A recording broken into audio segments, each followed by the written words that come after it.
எல்லாருக்கும் வணக்கம்.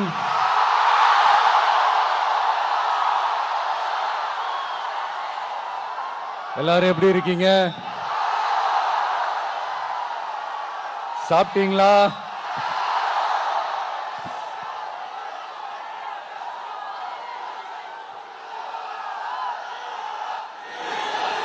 அண்ணா அவர்களுக்கு ஒரு வணக்கம், பெரியார் அவர்களுக்கு ஒரு வணக்கம். இப்ப நான் எந்த மண்ணில் நின்னுட்டு இருக்கிறேன் தெரியுமா? நாகூர் ஆண்டவர் அன்போட நெல்லுக்கடை மாரியம்மன் அன்னை வேளாங்கண்ணி ஆசியோட கடல் தாய் மடியில் இருக்கிற என் மனசுக்கு ரொம்ப நெருக்கமான நாகப்பட்டினம் மண்ணில் இருந்து நின்று பேசிட்டு இருக்கிறேன். என் நெஞ்சில் குடியிருக்கும்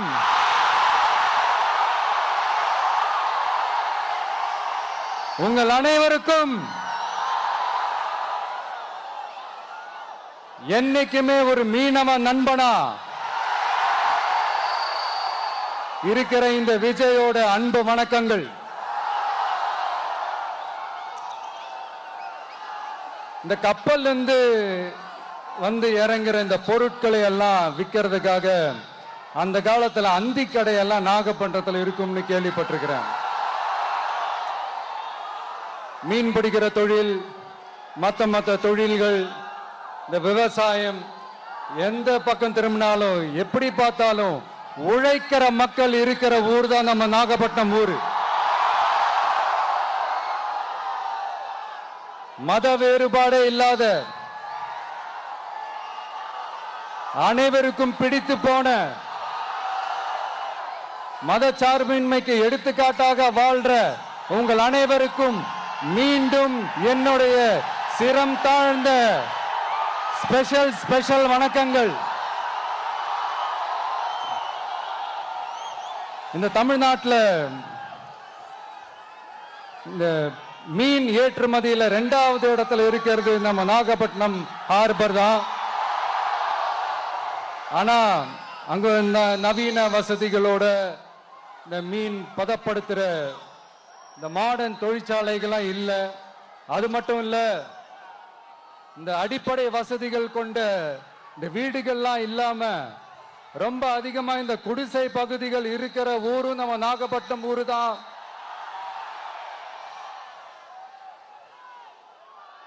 இந்த முன்னேற்றத்திற்கெல்லாம் எங்கள் ஆட்சி தான் சாட்சி. அப்படி இப்படின்ட்டு இந்த அடுக்குமொழியில பேசி பேசி அது நம்ம கேட்டு கேட்டு காதுல இருந்து ரத்தம் வந்ததான் மிச்சம். இவங்க ஆண்டது பத்தாதா? இப்படி தவிக்கிறாங்களே நம்ம மக்கள், அது பத்தாதா?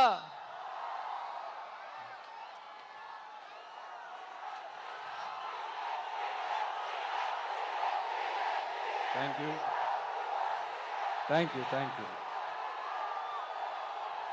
இந்த இலங்கை கடற்படையால நம்ம மீனவர்கள் தாக்கப்படுறதையும் அதுக்கான காரணத்தை பத்தியும் அதுக்கான தீர்வை பத்தியும் நான் மதுரை மாநாட்டிலே நான் பேசியிருந்தேன். அது ஒரு தப்பா? மீனவர்களுக்காக குரல் கொடுக்கறதும் அவங்களோட நிக்கிறதும் நம்மளுடைய கடமை, நம்மளுடைய உரிமை. நான் என்ன இன்னைக்கு நேத்தாங்க அவங்களுக்காக குரல் கொடுக்கிறேன். இதே நாகப்பட்டினத்துல 14 வருஷத்துக்கு முன்னாடி 2011 February 22 இதே நம்ம மீனவர்கள் தாக்கப்பட்டதை கண்டிச்சு ஒரு பொதுக்கூட்டம் ஒண்ணு நடத்தணும் இல்லையா? இந்த விஜய் களத்துக்கு வர்றது ஒண்ணு புதுசு இல்ல கண்ணா. எப்போ வந்தாச்சு. என்ன ஒண்ணு, முன்னாடிலாம் விஜய் மக்கள் இயக்கம் என்ற அந்த இயக்கமா வந்து நிற்போம். இப்ப தமிழக வெற்றி கழகம் என்ற அந்த ஒரு அரசியல் இயக்கமா வந்து நிக்கிறோம். அவ்வளவுதான் வித்தியாசம். அன்னைக்கும் சரி, இன்னைக்கும் சரி, இனிமேலும் சரி, மக்களுக்காக மக்களோட நிக்கிறது தான். இது புரிய வேண்டியவங்களுக்கு புரிஞ்சா சரி.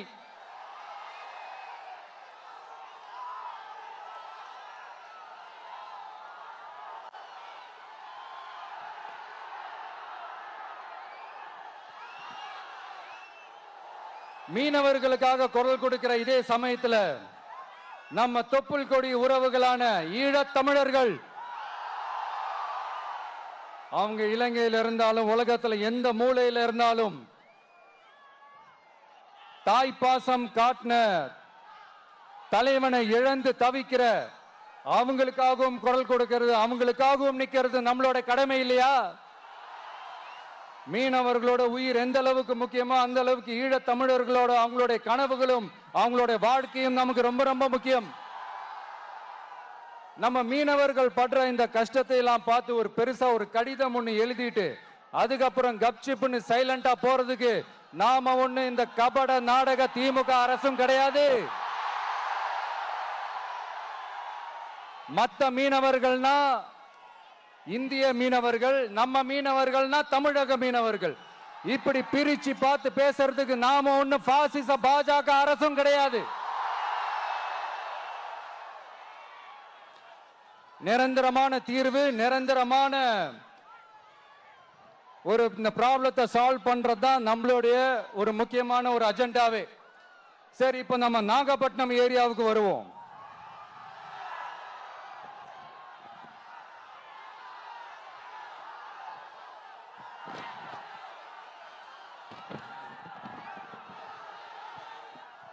இங்க இருக்கிற மண் வளத்தை பாதிக்கிற இறால் பண்ணைகளை முறைப்படுத்தணும்.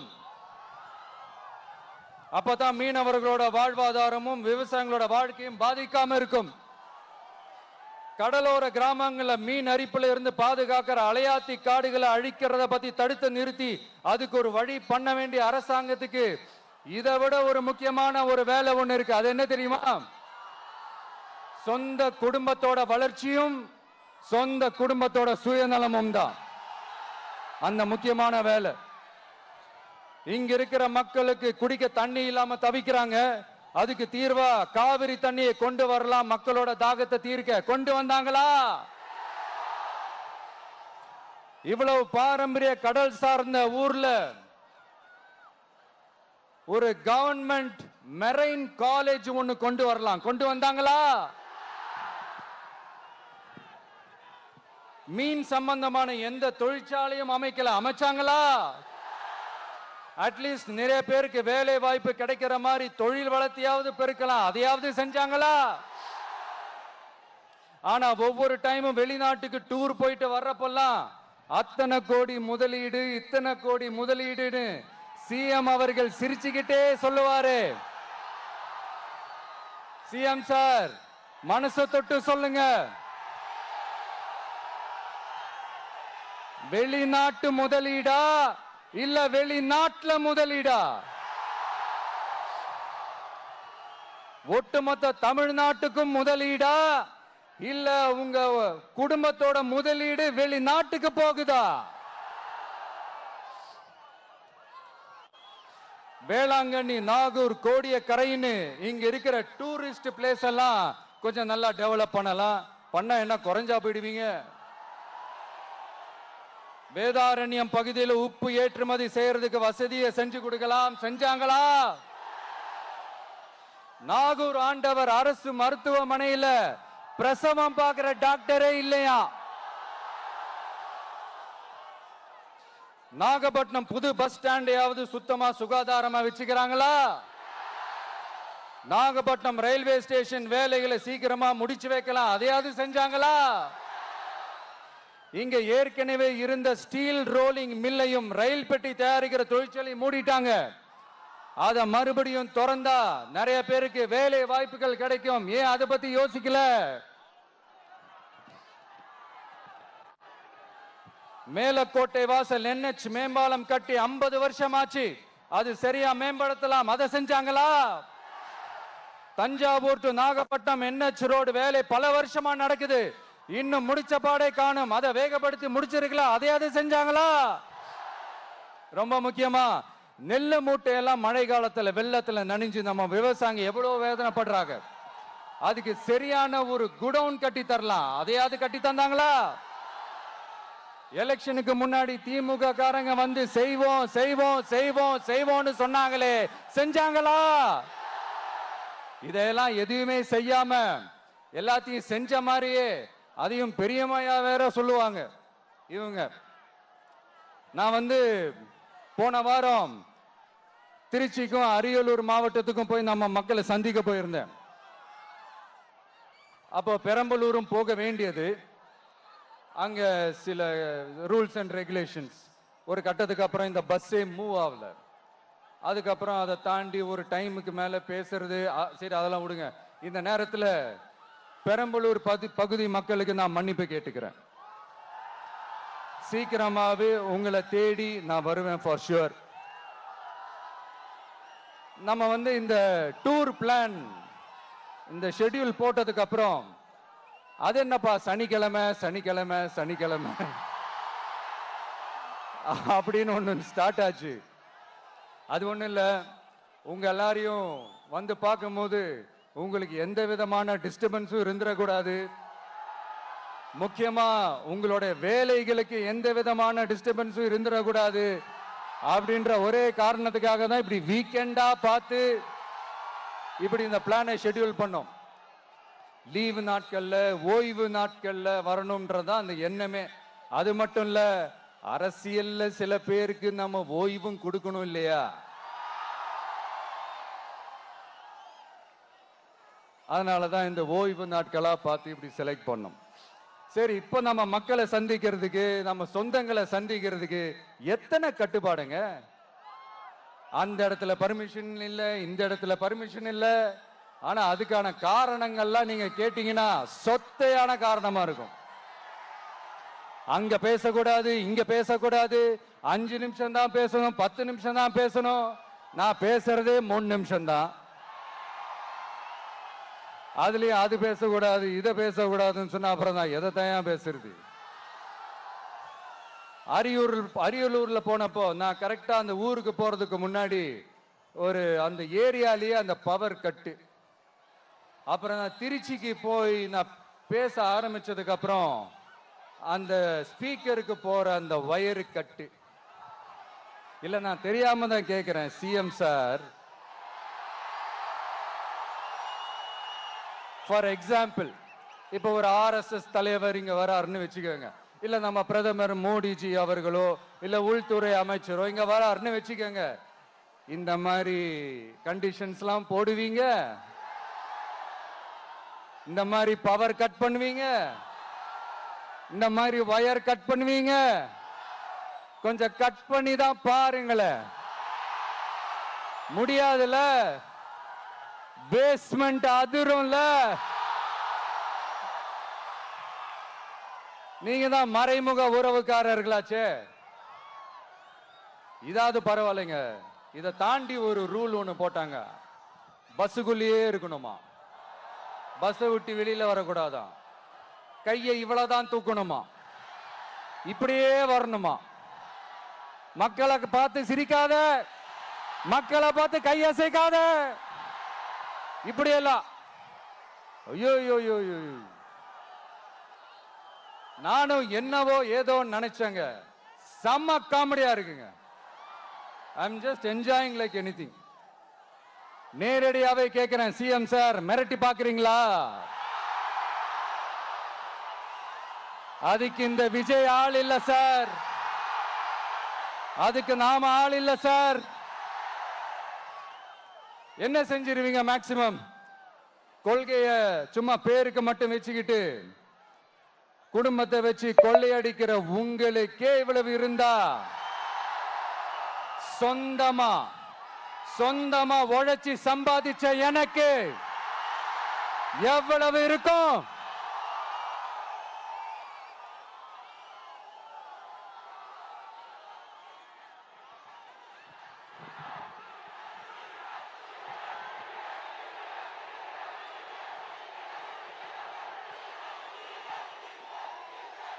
தேங்க்யூ நண்பா. என்ன நாங்க பெருசா கேட்டுட்டோம்? மக்கள் வந்து நிம்மதியா ஃப்ரீயா நின்று பார்க்கறதுக்கு ஒரு இடம், அதை நாங்க தேர்வு செஞ்சு அதுக்கு பர்மிஷன் கேட்கிறோம். ஆனா நீங்க என்ன பண்றீங்க? அந்த இடத்தையெல்லாம் விட்டுட்டு நெருக்கடியோட, மக்கள் நெருக்கடியோட எங்கெல்லாம் நிப்பாங்களோ அந்த இடமா பார்த்து செலக்ட் பண்ணி தரீங்க. உங்க எண்ணம் தான் என்ன சார்? நான் அவங்கள பார்க்க கூடாது, அவங்களோட பேசக்கூடாது, அவங்க குறைகளை கேட்க கூடாது, அவங்களுக்காக குரல் கொடுக்க கூடாது. என்னதான் சார் உங்க எண்ணம்? சரிங்க சார், ஒரு அரசியல் தலைவன் அப்படின்றதெல்லாம் மறந்துருங்க. ஒரு சாதாரண ஒரு தமிழ்நாட்டு மண்ணோட ஒரு மகனா, ஒரு நம்ம தமிழ் மக்களுடைய ஒரு சொந்தக்காரனா, என் மக்களை, என் குடும்பத்தை, என் சொந்தங்களை நான் பார்க்க போனா என்ன பண்ணுவீங்க? அப்பவும் தடை போடுவீங்களா? வேணாம் சார். இந்த அடுக்குமுறை, இந்த அராஜக அரசியல்லாம் வேணாம் சார். நாம ஒண்ணு இங்க தனியால் இல்லைங்க சார். மாபெரும் மக்கள் சக்தியோட பிரதிநிதிங்க சார். மாபெரும் பெண்கள் சக்தியோட சகோதரன் சார். மாபெரும் இளைஞர் இயக்கமா இருக்கிறோம் சார். மறுபடியும் சொல்றேன், 2026ல ரெண்டு பேருக்கு நடுவுல தான் போட்டியே. ஒண்ணு இன்னொன்னு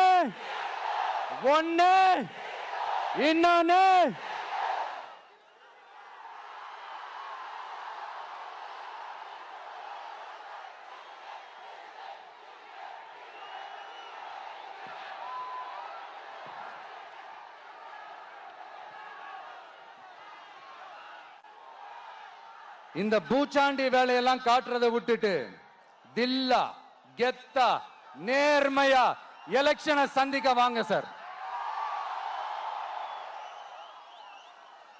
பார்த்துடலாம் சார்.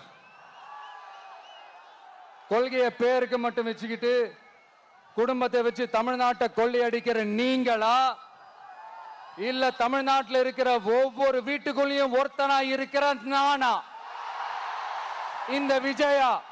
பார்த்துடலாம் சார்.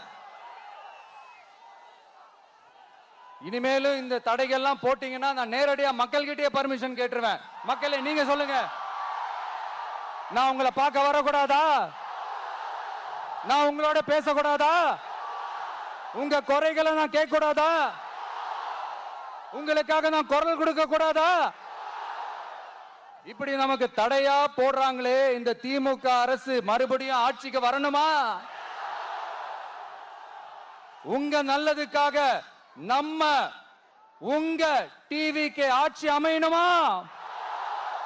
சத்தமா சத்தமா கேட்டுச்சா மை டியர்?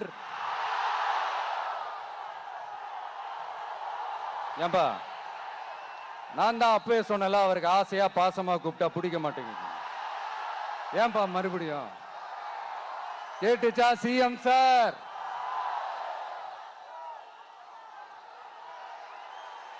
இந்த போர் முழக்கம் உங்களை ஒரு நிமிஷம் கூட தூங்க விடாது, துரத்திக்கிட்டே வரும். கான்பிடண்டா இருங்க, நல்லதே நடக்கும், வெற்றி நிச்சயம். மீண்டும் சந்திக்கும் வரை நன்றி, வணக்கம்.